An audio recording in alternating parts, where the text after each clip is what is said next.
자, 오늘 D-50입니다. 이런 대선은 처음이다. 승자를 예측할 수 없는 안개 속 대선 판세가 이어지고 있습니다. 각종 여론조사에서 이재명, 윤석열 두 후보가 오차 범위 내 접전 양상을 보이고 있는데요. 여기에 더해서 야권 단일화나 TV토론 같은 큰 변수도 아직 남아있죠. 자, 김건희 씨 관련 논란까지 신체커가 관련 소식들 정리해봤습니다. 네, JTBC의 가장 빠른 저녁 종합 뉴스 뉴스픽5 시작해보겠습니다. 오늘 준비한 픽은요.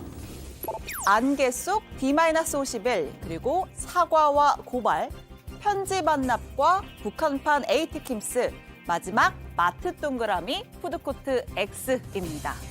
자, 차기 대선이 D-50일 앞으로 다가왔습니다. 지금까지 이런 대선은 없었다. 하루 전날까지도 최종 승자를 짐작할 수 없는 안개 속 판세가 이어지고 있는데요. 민주당 이재명, 국민의힘 윤석열 후보가 팽팽한 접전을 벌이는 가운데 연초 국민의당 안철수 후보의 상승세도 만만치가 않습니다. 우리가 마주한 일자리 위기를 일자리 대전환의 기회로 만들어야 합니다. 일자리가 곧 경제이고 일자리가 곧 복지입니다. 내 복지 정책은 그냥 현금을 나눠주는 터주기 복지가 아니고 어려운 분들에 대해서 집중적으로 두툼하게 해주는 역동적인 복지고, 마블 추경으로 정부가 이재명 선거 운동에 앞장서고 있는데 현 정권의 수십조 단위인 악성 포퓰리즘 돈 선거가 권위주의 정권 시절에 고무신 막걸리 선거와 뭐가 다릅니까? 네, 엎치락 뒤치락 출렁이는 여론조사 결과 살펴보겠습니다. 리얼미터가 에너지경제 의뢰로 실시한 조사에서는 국민의힘 윤석열 후보가 43.4%를 기록해서 36%인 민주당 이재명 후보를 오차범위 바깥에서 앞섰습니다. 두 후보 간의 격차는 7.4%포인트입니다. 자, 반면에 엠브레인 퍼블릭이 뉴스원 의뢰로 실시한 조사에서는요. 35.6%는 이재명 후보를, 34.4%는 윤석열 후보를 꼽았습니다. 격차는 1.2%포인트 초접전 구도 속에서 이 후보가 오차범위 안에서 앞섰습니다. 자, 다른 조사도 비슷한 양상입니다. 이번 주 발표된 5개의 조사 결과를 뒤집어 보니까 리얼미터만 오차범위 바깥이고 나머지는 오차범위 내 박빙입니다. 자, 결과도 윤우세, 이우세, 윤우세, 이우세, 윤우세 이렇게 축구로 치면 가장 재미있는 펠레스코어 3대1을 기록했습니다. 자, 문득 지난 대선의 판세가 궁금해졌습니다. 탄핵 국면에서 치러진 19대 조기 대선, 당시 판세는 어땠을까요? 네, 조기 대선이 이제 정말 50일 앞으로 다가왔습니다. 각 정당의 경선 판세를 자세히 분석해 보겠습니다. 자, 대선까지 딱 50일 남았습니다. 여전히 파괴력이 큰 키워드, 문재인 대세론이죠. 오늘 나온 여론조사 결과를 보겠습니다. 지지율 34.7%, 문재인 대세론은 여전히 굳건했습니다. 네, 그렇습니다. 탄핵으로 인해서 조기 대선을 치른 탓에 아직 각 당의 경선조차 마무리되지 않은 상황이었습니다.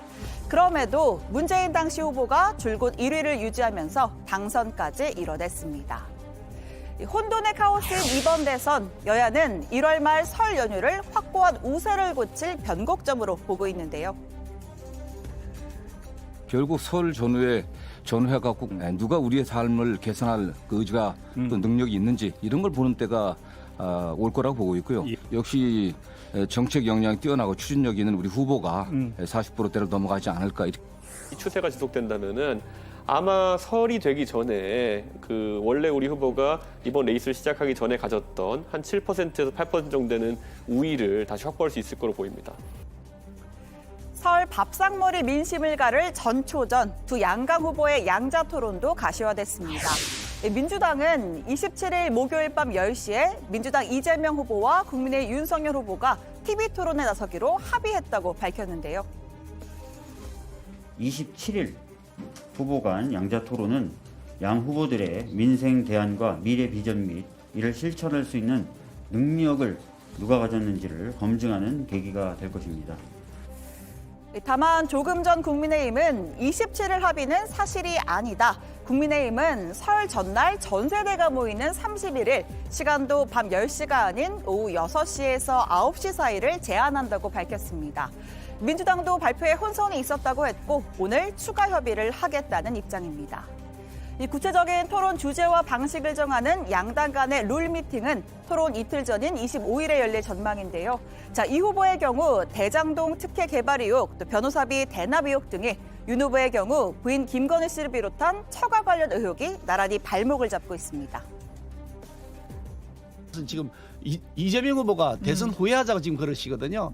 떳떳하다고 그러면서 특검 받겠다고 큰 소리 치실 때는 언제고. 그래서 참 비겁하다. 알겠습니다. 말 다르고 행동 다르다는 생각을 합니다.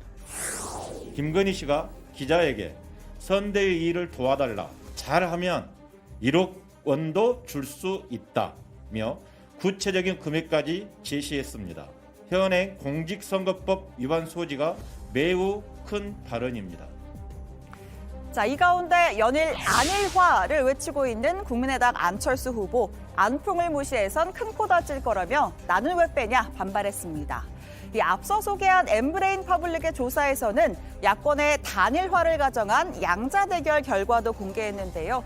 이재명 대 윤석열 구도에선 43대 42.4%로 접전이었지만 이재명 대 안철수 구도에서는 37.9 대 47.7%로 안 후보가 10%포인트 가까이 앞섰습니다. 자, 국민의당은 선대위 사무실에 담합 토론 중단하고 당당하게 3자 토론이라는 백드롭까지 내걸었습니다. 두 후보의 양자 토론은 정의롭고 공평한 기회를 빼앗는 담합이라는 주장입니다.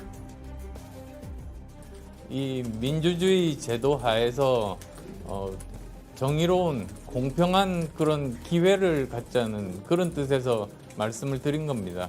국민들도 그런 공평한 정보를 가지고 판단을 해야 되지 않겠습니까?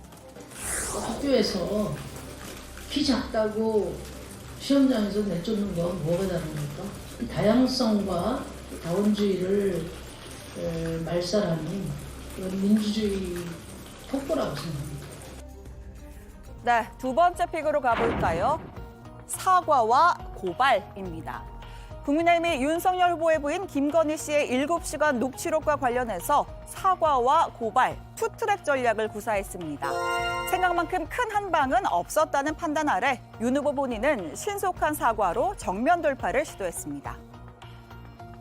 많은 분들한테 좀 심려를 끼쳐드린 점에 대해서는 죄송하게 생각하고 있습니다. 남편인 제가 좀 더 잘 챙기고 이렇게 했어야 되는데 선거운동하러 새벽에 나갔다가 밤늦게 들어오고 하다 보니까 제 아내와 대화할 시간이 좀 많이 부족했던 것 같습니다.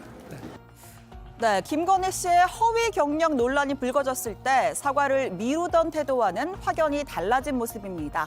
다만 김 씨가 선거 캠프 운영에 개입했다는 의혹에 대해선 철저하게 선을 그었는데요. 할 게 많지. 내가 시키는 거대로 해야지. 이거 누님이 정보. 정보? 정보 같은 거. 우리 정보 동생이 같은 잘하는 정보 같은 거 띄워서 예.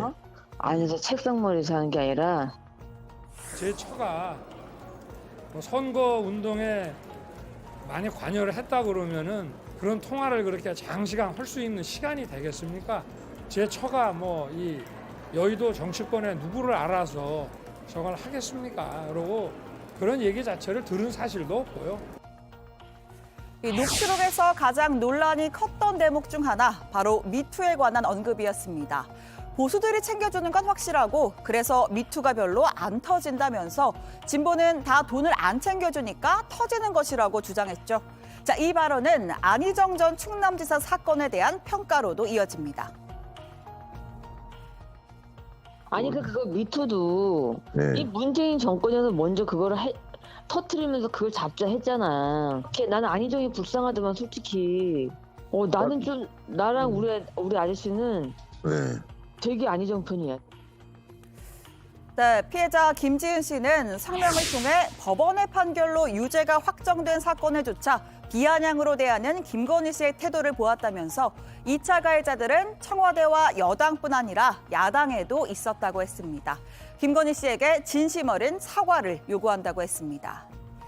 앞서 김 씨는 MBC에 보낸 서면 입장문을 통해 성을 착취한 일부 진보 인사들을 비판하는 과정에서 나온 부적절한 말로 국민 여러분께 송구하다는 입장을 밝혔습니다. 김지은 씨의 사과 요구에 직접 추가 메시지를 낼지도 검토 중이라고 합니다. 또 국민의힘 공동선대위원장이었던 이수정 경기대 교수도 직접 사과를 건넸는데요. 줄리설로 인한 여성 비하적 인격 말살로 후보자 부인 스스로도 오랫동안 고통받아 왔었음에도 성폭력 피해 당사자이신 김지은 님의 고통에 대해서는 막상 세심한 배려를 드리지 못한 점 머리 숙여 사과드린다고 적었습니다. 이 준공영방송인 MBC가 해서는 안 될 일을 한 거죠. 그분이 김건희 씨에게 접근하면서 떡밥을 줬다 이런 표현이 나오지 않습니까? MBC에 넘기는 아마 어떻게든지 뭐 좀 판을 키워보자 어떤 정치적 목적을 가지고서 기자라는 신분을 악용한 것이니까. 네, MBC 방송 후 국민의힘은 MBC 스트레이트 제작진을 공직선거법 위반 혐의로 고발했습니다. MBC가 반론권 보장 없이 김건희 씨의 통화 녹취만을 원했고 또 후보자 검증이 아닌 낙선 운동을 벌였다는 주장입니다. 또 서울의 소리와 열린공감TV가 녹음 파일 전체를 보도하지 못하게 해달라는 가처분 신청도 제기했죠. 또 서울의 소리 백은종 대표와 이명수 기자, 열린공감TV 정모 PD를 상대로는 형사고발도 이어갈 방침입니다. 자, 이 서울의 소리의 백은종 대표는 2020년 11월 윤석열 당시 검찰총장을 응징하겠다면서 황소를 타고 수원검찰청을 항의 방문했는데요. 이 과정에서 낙상사고를 당한 바 있습니다. 개판 검찰 우리 착한 소판으로 만들자 그겁니다.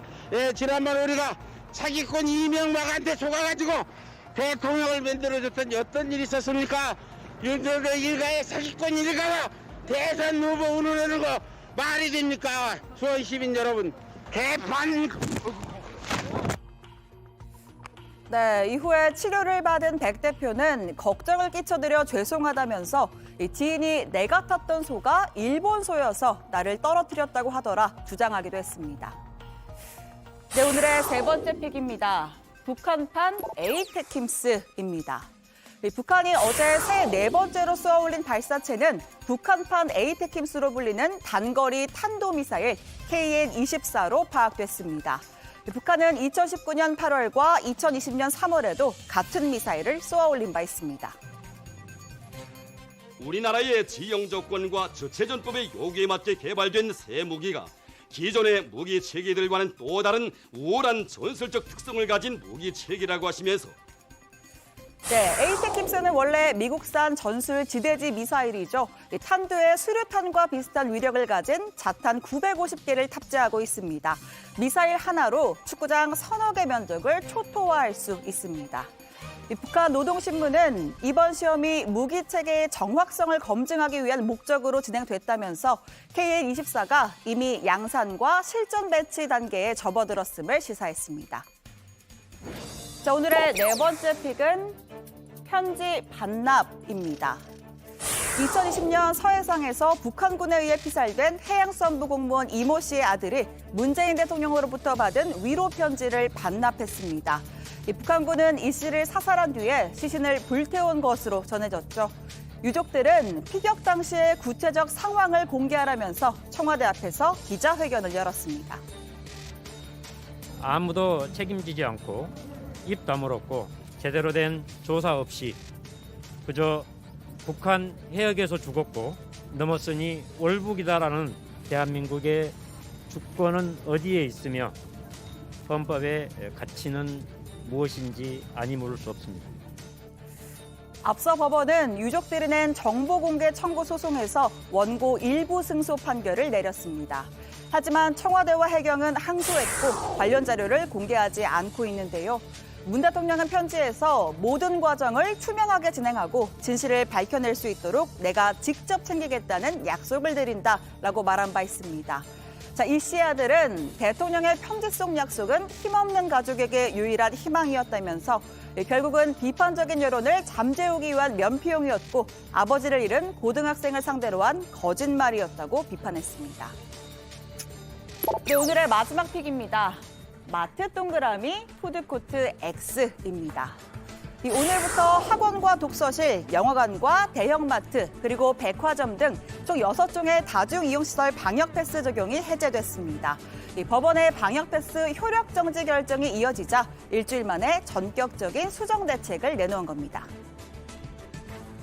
법원의 상반된 판결에 따라 백화점과 마트의 방역패스가 지역별로 달리 적용되는 혼선도 발생하고 있어 방역패스의 정비가 필요합니다. 다만 마스크를 벗고 침방울이 튈 수 있는 백화점과 마트 내의 푸드코트는 식당으로 분류됩니다. 따라서 여전히 방역패스 적용 대상입니다. 유흥설과 헬스장, 노래방, 마사지 업소 등에 대한 방역패스도 그대로 유지됩니다. 네, 화요일 뉴스픽 여기까지입니다. 들어가서 원픽도 꼽아보죠. 뉴스픽 5였습니다.